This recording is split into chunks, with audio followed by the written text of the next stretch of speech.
I've been teaching SQL Server T-SQL to lots and lots of beginners over the years. And I'm lucky enough in St. Louis, I've been teaching a lot of people who've gone on to get great careers. Some have become developers, some have become DBAs or Scrum Masters, things like that. But the thing that I found that was really interesting, that a lot of my students were not really wanting a career in IT.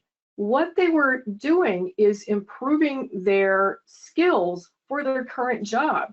Maybe they worked in healthcare, or maybe they worked in insurance or HR or records keeping, things like that. And my son, actually, he works with records for the federal government in the US for veterans. But all these people, all of a sudden, they're writing queries. So that was one of the really interesting things for me, that lots and lots of people nowadays need to write queries against SQL Server or other platforms.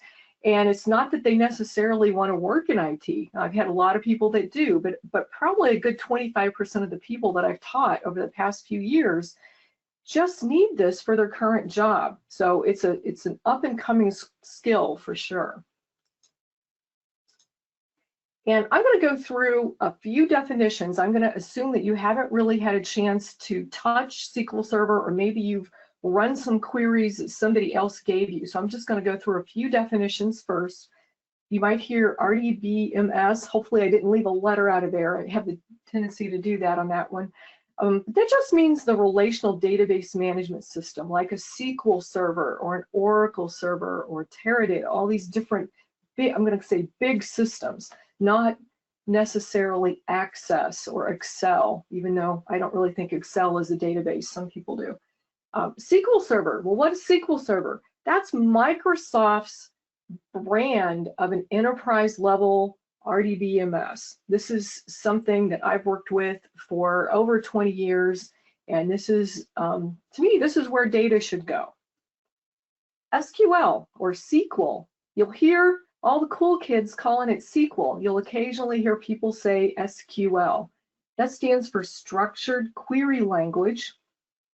And for SQL Server, there's a particular flavor called T-SQL, which stands for Transact SQL. So what happens is that there's this board, a group of people, the ANSI Standards Board, that come up with what this language should do. And it's up to the vendors to implement those particular features, and they can also add additional functions, additional functionality to kind of stand out or make theirs do other things. So that's what T-SQL is.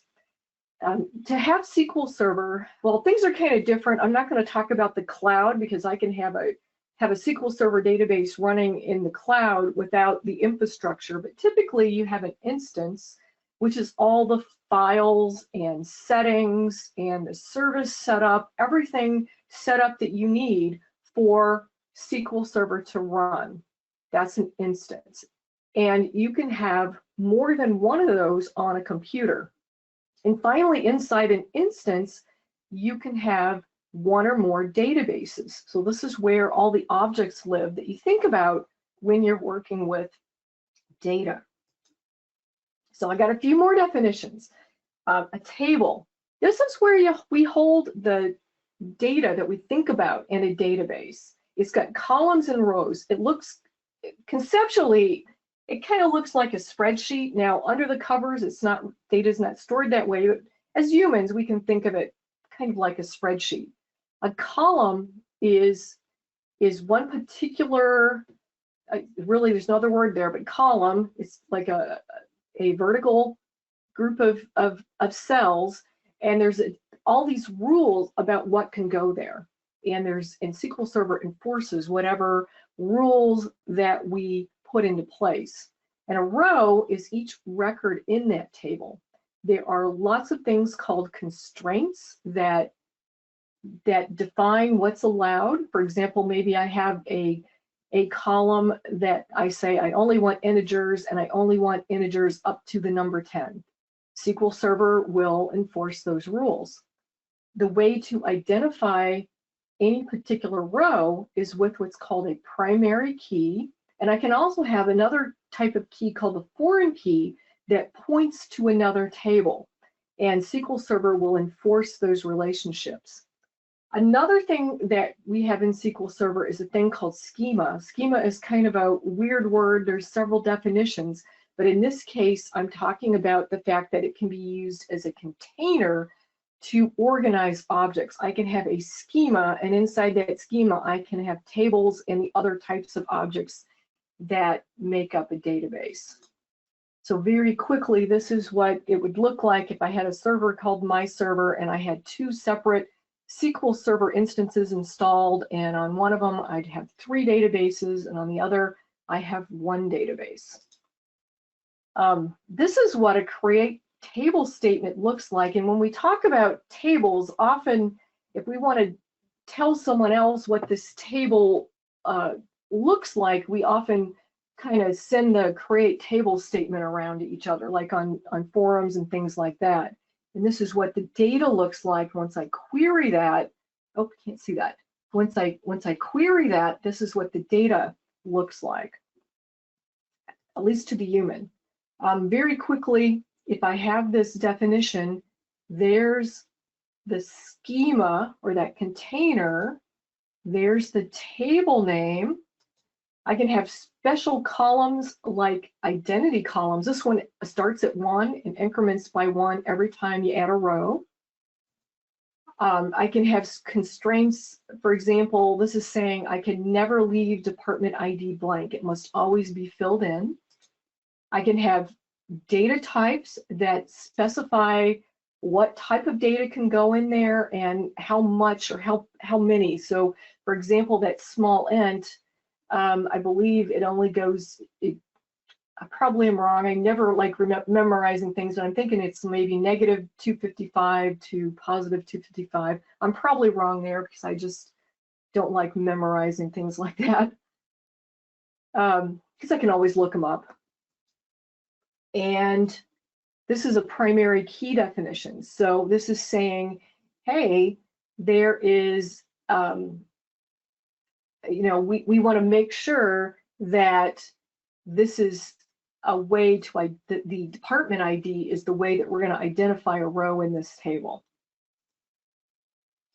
So there are a couple of tools that people use to write queries, probably more than I've even heard of, but probably the main one that people have been using for about 15 years is called SQL Server Management Studio, or affectionately SSMS.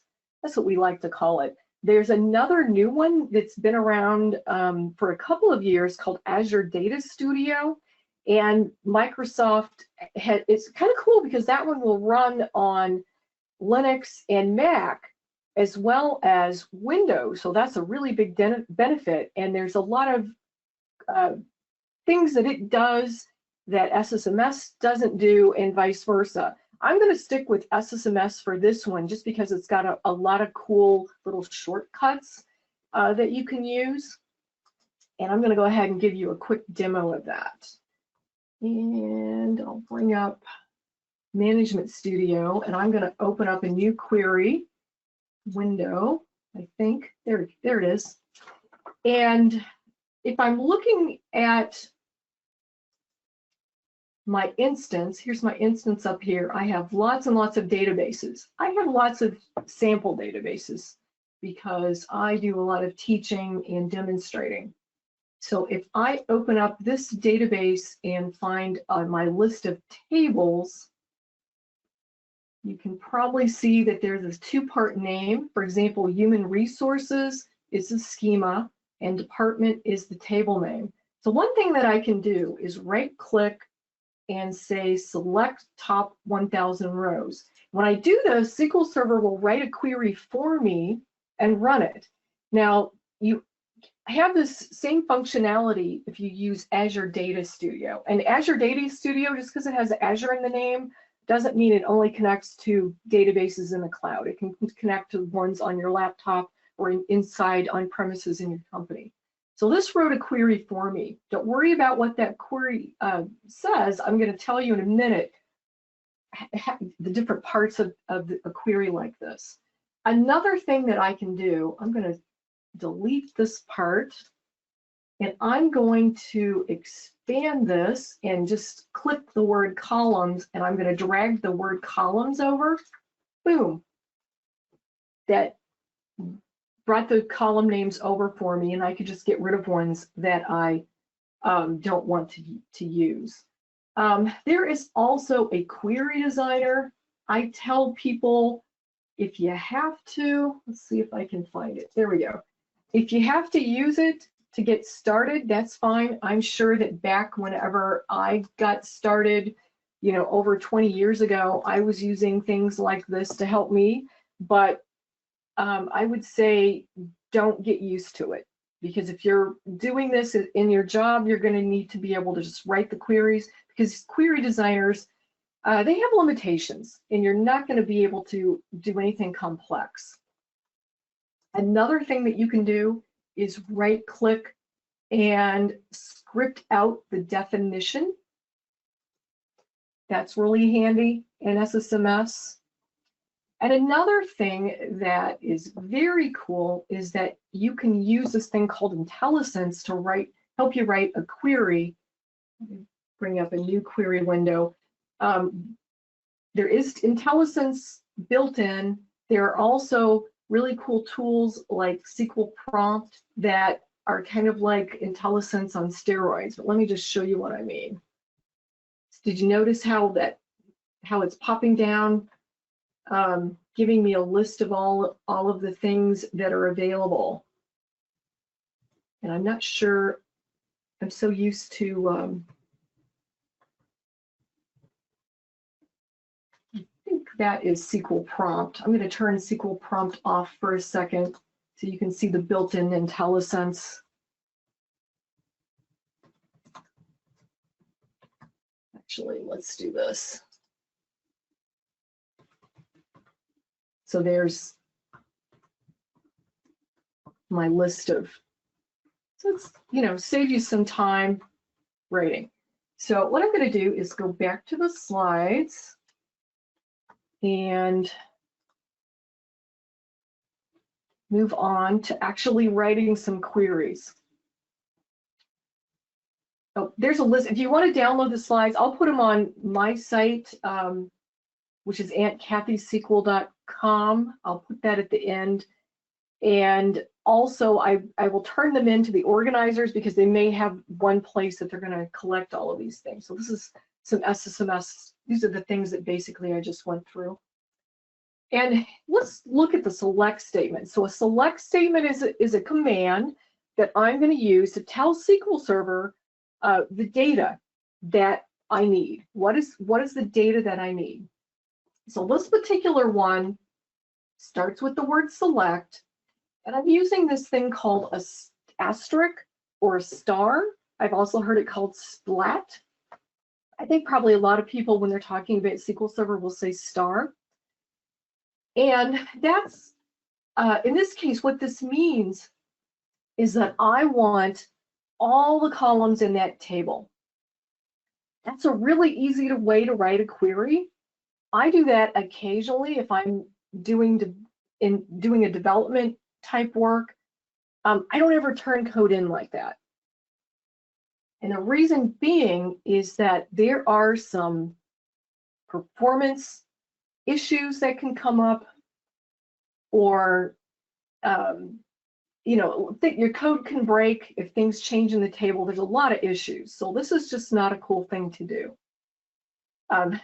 But after that, I have the word from.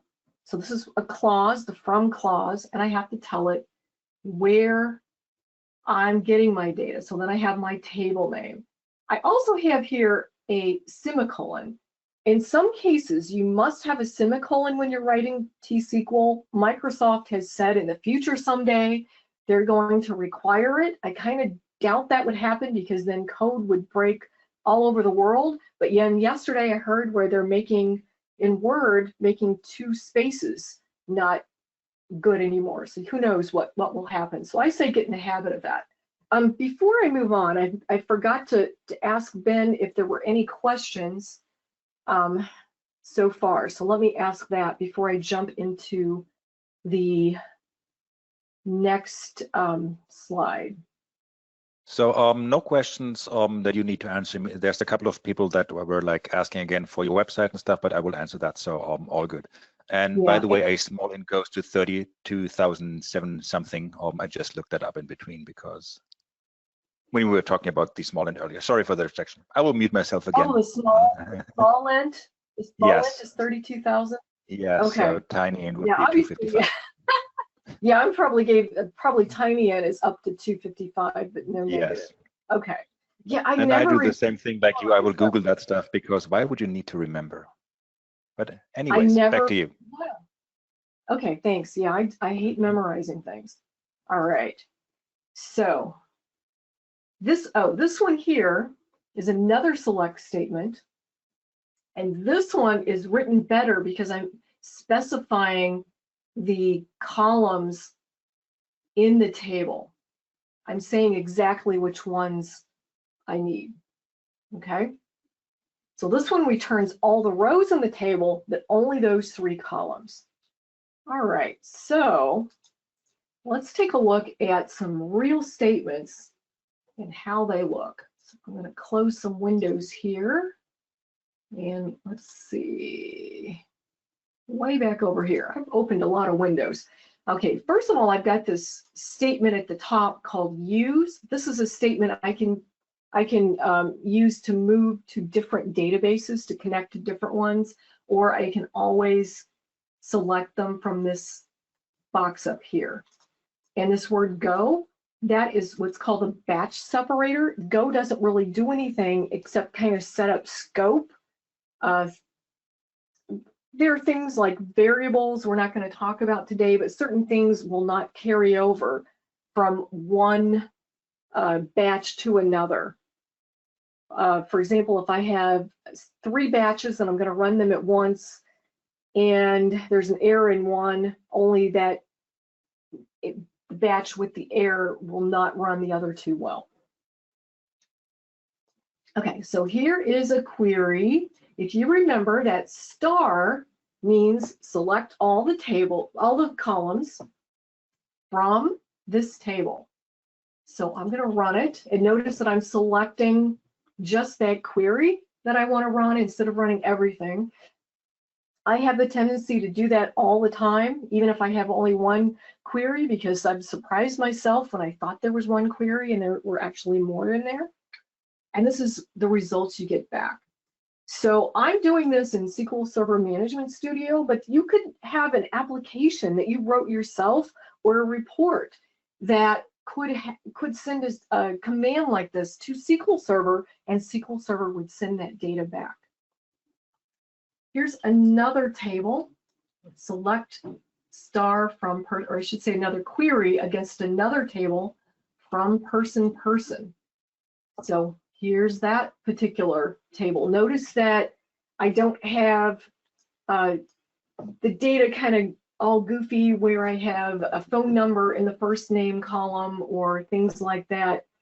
The application is partly the application and partly the constraints in SQL Server is making sure that the data goes in the right places. Of course, I've worked over the years at places where they'd say, well, we started putting the phone number in the middle name column because we didn't have a place for it, things like that. So you see a lot of strange things in the real world. Here's one where I'm specifying the columns that I actually need, the ones I need to see. And notice that's all that comes back, just those 2 columns. And here's another one. There are a lot of reasons for only selecting the ones you need. Partly there's performance reasons. And also, sometimes you don't want the person running the app or running the report to actually see these other pieces of information. So there's several reasons for specifying the columns. I am going to go back to the slides. And I've mentioned so far that the queries I've written bring back all the rows in the table. Sometimes that's okay. Sometimes that can be a very bad thing. For example, what if that table has 1 billion rows in it? Now, you might think I'm being silly, but I have seen tables like that that is not uncommon at all. There are often millions, hundreds of millions, billions of rows in certain tables. So what we don't want SQL Server to return all that data. You would probably take your company down if you tried to do something like that, let alone take the server down. So what we have is this thing called a where clause, and the where clause allows you to filter the query, filter the results that come back. So in this case, I'm saying I only want the rows where column 1 is equal to 5. Okay, so there could be evidently column 1 is an integer or some kind of numeric, and I only want the rows that come back that are equal to 5. I don't want to see the other ones. I return the columns on those rows from where column 1 equals to 5, but I don't see column 2 and column 3 from any other rows.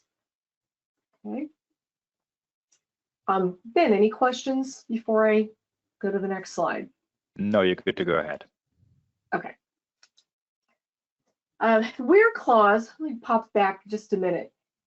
This little expression right here is called a predicate, and it always has to return true, false, or unknown. And there are many, many what's called operators that you can use. I use the equal to operator. I can also use something like not equal to. For example, this less than, greater than is not equal to, or you could use with exclamation point equal, or you'll hear people say bang equal. I don't see, this also means not equal. I don't see people using that with SQL Server too often. It's usually the less than, greater than. We can have less than, greater than, less than or equal to, greater than or equal to. I'm going to show you some examples of these. I'm not going to talk through each one, but these query filters or predicates can become very, very complex. You got to be really careful.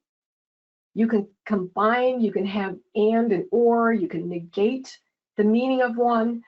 So really what you have to do is, once they get 2 or 3 little expressions in there, you pretty much need to use parentheses to enforce the logic, much like you have done in algebra. If I want to add before I multiply, I have to put parentheses around, and it's similar to that.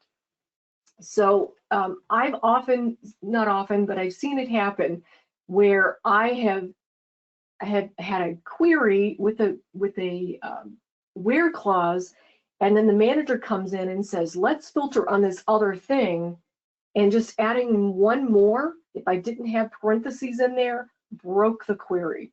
Query still ran, but the results didn't necessarily come back right. And let's pop over to a demo. Okay, so one thing I want to tell you, it's funny, I think people that work with computers, we get funny little names for things. I'm not really sure. It's like a code names. This is a single quote mark, and I've heard people call it either single quote or tick. Okay, so we have to put a single quote mark or tick around strings, basically text data. I'm hard coding the word engineering there, or also dates. You have to put these little single quotes around there. If you don't, SQL Server will think that you're referring to a column. So in this case, what I'm doing, let me just run it without the where clause first. Without the where clause, I'm getting back every row in this table with the where clause. I get back just the row for engineering, okay? SQL Server is really good at figuring out how to find those rows. There's a couple of ways SQL does it. We're not really going to talk about indexing. I hope there's another session on indexing today or tomorrow, but that's one way SQL Server can find rows very quickly. It's kind of like the index in the back of the book, or back in the old days, using a dictionary or a phone book to find something. You don't have to go through every single entry. Of course, when I was a kid, I probably did go through every single entry in the dictionary. I was that much of a geek. But the indexes help SQL Server find rows very quickly if an index is available for that. Here's another query where I'm using not equal. So with not equal, what happens is I'm getting back every row except for the engineering row. And I can also run and get the same results with the not equal, or the bang, the other way to do not equal, bang equal, or exclamation point equal.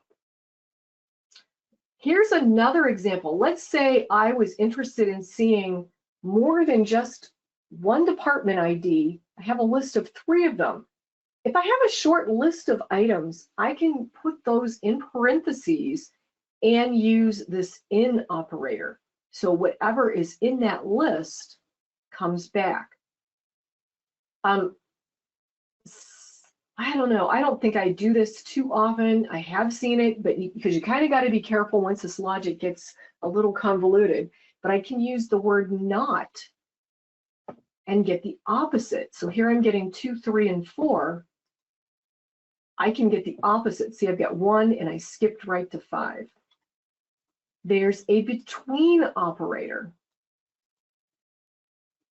What between does in SQL is gives me what's on the edges and also everything in between. So I'm getting back 1 and 10 as well as everything inside those. And I know in some languages that's different behavior than what you see here. I can use greater than, everything greater than 9. I can use greater than or equal to 9. So I start with 9 in this case. Less than or equal to 9. I end with 9. When we are working with strings, there's a cool operator called like. So like is kind of similar to, let's say you went to a party and met someone named John Smith, and you remembered that his last name started with SM, but you weren't sure if it was I or Y for Smith. That's a like, and you could just go right to the, if you had a phone book, I actually still have some, like you could go right to the S's and then kind of to the SM and then just start looking through the SM section. So what this does is give me back everything. In this case, I've got what's called a wildcard, and that means replace 1 or more characters with anything. Actually 0. I could, if I just had a department that was just the word T or the letter T, that would come back as well. And of course, I can use the not to negate. Now I'm getting back everything except the tools department. I can put the wildcards, and there's other wildcards that you can use. You can get pretty complex with this. I would say probably more than 9 times out of 10, I see the little %sign as my wildcard. And you can put that anywhere in your query. However, if I do that, SQL Server is going to have to look at every row in that table. It's kind of like I met someone named John at a party, but I don't remember John's last name, but I remember that there was a T in the name. So I'm going to look through the entire phone book until I find that name. Luckily, SQL Server can do that much faster than people can. So here I've got everything back.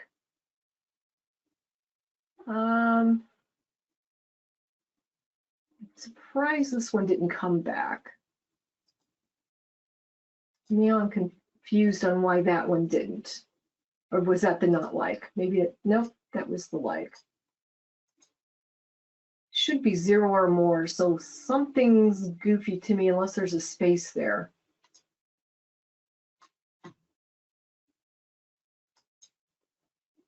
So there's one where there's a K in the middle. Here's one that ends in ing. This one is really confusing me right now. Where name, so that one should have come up, so I'm not sure what's going on. Here's one where there could be ing in the middle of the name, or ing, it has to have an ing at the end, and there actually is one like that. Shipping and receiving. Here's one where I'm using the AND operator, where both expressions must be true.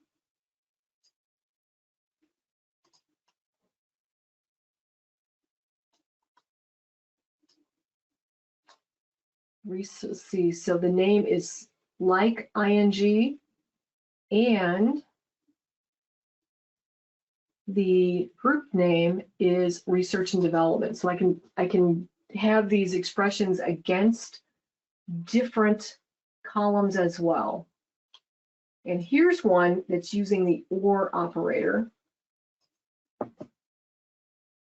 So it has to have ing in the name, or research and development must be the group name. So just one of those things has to be true. So I could go on for an hour here. When I teach this, I usually teach over several weeks, and I typically spend about 2 nights on just filtering.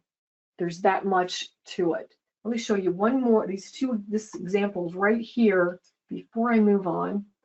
So here's one where what I really want to do is I want to find a department that has an O or an O or a D. I want an O or a D in the name, but they must be in the research and development group. So I've got or, I've got and. This one's getting not too complex, but it's starting to get a bit complex. And here's one, that one. So theoretically, everything that comes back should be in the research and development department, but it's not. My intention was they must be in that R&D group. So what I have to do is say, you know what? Let me enforce this piece as a separate predicate, for example, or separate expression. That expression must be true, and this expression must be true. So I'm using parentheses to enforce that logic, how I want things to happen. When I do that, then I get back the right answer. So SQL Server will give you back what you ask for. You have to make sure you're asking for the right thing. Any questions, Ben? Nope, still good. Okay.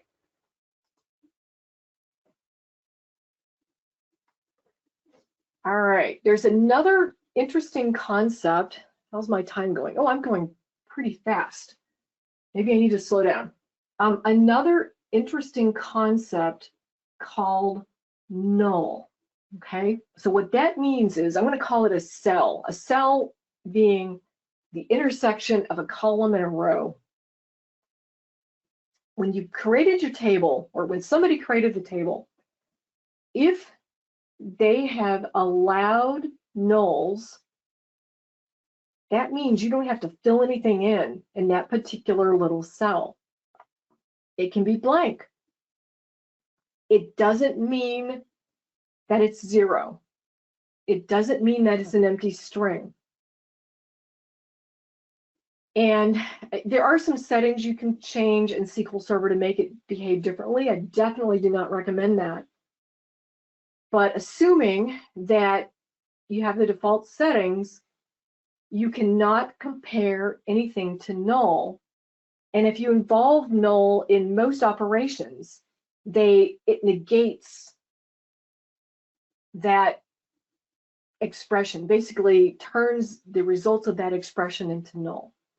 And I'll show you some examples of this when I get to the demo. So just an example, this is my favorite example with null. Imagine that you go out to a website and you want to buy something or get some information, and you have to register. You have to give your name and address. There is a phone number field, but it's not required. If you're like me, you're going to leave that blank. I am not going to give more information than I need to. Behind the scenes, after you click submit, that data is going to be saved in a database someplace.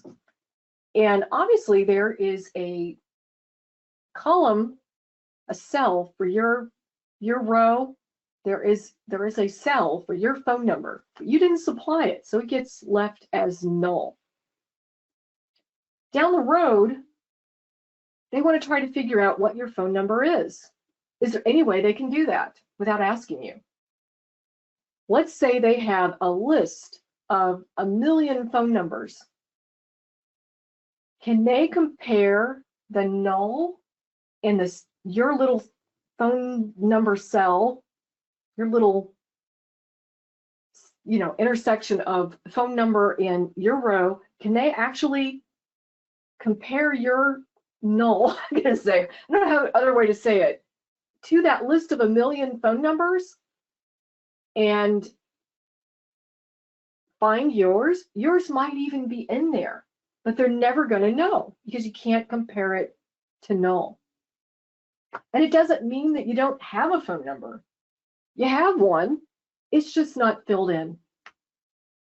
Okay, so the same thing in in any date. Well, I know in SQL Server. I'm not going to speak for other systems because I am not familiar with most of them. Okay, so I cannot use the equal sign with null. Okay, so that's like comparing that list of 1 million phone numbers to your blank phone number. I can't do it. So I can't write a query that says where column 1 equals null. I can write the query. SQL Server is not going to return any information. So I can never compare that because what comes back is not true or false. It comes back as unknown. So to get around that, there's this special operator called isNull. There's also a function called isNull that doesn't have the space in it. If I don't have an example of an isNull function, I'll write one because I'll probably have a couple more minutes when I get through the next demo. All right, so let's take a look at nulls. I love the production product table in the AdventureWorks database. And this is a database that you can download for free. Just go out and search for it. And it's used for a lot of examples, a lot of example code in SQL Server. So even in Management Studio, it even highlights the nulls with yellow. So there's a lot of parts as well as things that this company sells. This is a bicycle company. So notice that sometimes I have a color fill in, often I don't. Okay, so there's silver. If I want to find the list of products that do not have a color, I cannot write the query like this. I can write the query, but I'm not going to get any results back. Because when I compare color to null, I just get back unknown. It's not known whether it is, whether it matches or not. So I have to use the isNull operator. So now I get back a list of all the colors, all the products where the color is null. If I want to find the products that do have a color, I use is not null. And now I get everything, I get back black, red, white, everything I get back now has a color. What if I'd like to find the blue products? I can say color equals blue. And remember, since this is a hard-coded string here, I've got it surrounded in tick marks. Everything that comes back is blue. If I want to say, I want back a list of the items that are not blue, if my manager comes to me and says that, I have to ask, do you want the nulls or do you not want the nulls? What do you want here? What do you want in the results? If I run this, only the items that have a color come back, because every place that there is a null filled in for color, I can't compare that to blue, right? I can't compare null to blue. So there's a couple ways around this. There's actually 3 ways that I can think of offhand. There might be more. I can use this thing called an isNull function. And every time there is a color that is null, I can replace it with something else. For example, NA. I'm not replacing it in the underlying data.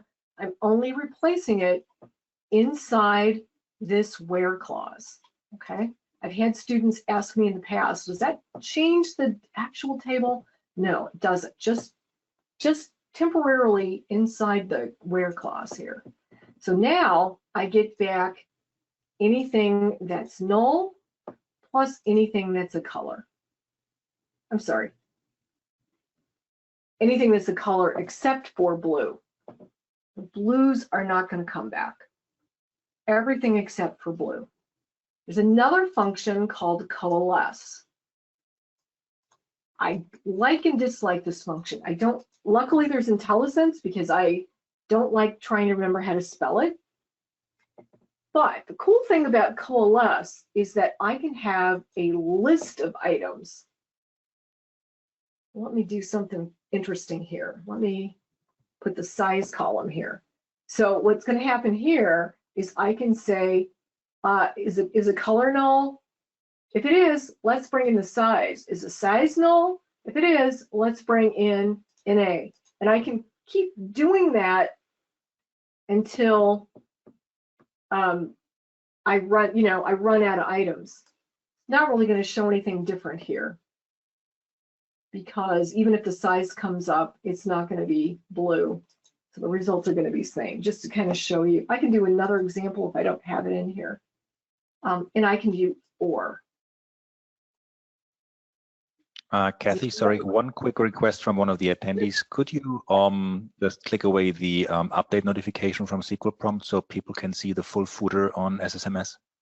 Okay, Thank you. Okay, so you want me to run those again? I think we're good. I think we're good, okay. Okay, so here's the third way that I could get around this null. I can say where the color does not equal blue, or the color is null. I could do that as well. And the count should be the same as when I run this one. It should be the same. My laptop is in front of that little area, so that's why I didn't see that. I got 2 monitors and a laptop going, and my grandson came in one time and said, "Grandma, you've got too many computers. Why do you need all these computers?" Any other questions, Ben? Actually, a bunch by now. So, by the way, also there was feedback that you're doing good on your pace. So because you weren't sure about that. Yes. Okay, I have so, one more topic. Go ahead. So go ahead. I guess one of the questions was, is there a limit to the number of things that you can put in your where statements, or is there where I can say where this or that or that? Is there a limit to this, or could this just be an endless number of restrictions and limitations, or endless number of predicates? I am not sure. I suppose there probably is a limit somewhere, but I don't think anybody would ever reach it if there is a limit. There might be a limit to the size of a query, but I've seen queries that were hundreds of lines long, pretty much. I was going to say. Not. Have you ever heard of one? I have not heard of it. One. Well, I would have probably given the same answer, that there's probably some limit that people will never reach, because if you've seen some of my code, that is so nasty that it would in theory be beyond that limit. So we take it at there is a limit, but we will never reach it in a humanly possible way. And then there was one more general question that you may want to put to the end or answer now. So when you're in a query, so when you get the information that you found, or the information that we're looking for, what are you doing with that? How do you keep working with that result set? So I'm looking for everyone named Smith. How can I keep working with that kind of information once I got that list, basically? You mean the rows that come back? Yes. Well, it kind of depends on what you're trying to do. A lot of times there's an application that's making that call, and that data gets displayed in the application or maybe in a report. If I need to save it for later processing, I can save it in what's called a temp table or a table variable, for example. I could do something like that. And there's other things that I can do that we really can't cover today because there's not enough time. I can, let's say I need to join those results to another table. There's more complex queries that you can write that called inner join or outer join, that you can combine the results of data from different tables. So there's quite a number of things that you can do. All I've done today is just basically run a query and look at the results. Okay, perfect. Thank you. Okay, I'm going to skip the last slide and just do the demo. So there's one more thing that you can do. There's a lot more things that you can do, obviously, but for today, there's a thing called order by. So order by is another clause, and this returns the data and it sorts it in the way you want to see it. If you do not have an order by, SQL Server will return the data in the order that's easiest for it. So if I run this, I get back the data in by department ID, and if you recall, that's how it came back earlier. And I suspect the reason it came back in this order earlier is because SQL Server has an index, what's called a cluster index on that particular column. That's how the data is already in place. So that's why it's easier. So, but I could do something like this, add the keyword DESC for descending. That will return the data in the opposite order. Another thing I want to mention is if I have a where clause, the where clause goes here. Okay. And I can sort by multiple columns, if that makes sense. So here I'm first sorting by the group name. All the groups are grouped together. And then inside there, so let's look at this bunch. Inside there, they're grouped by department ID. Okay, so this one first, then this one. I can even move that descending anywhere I would like.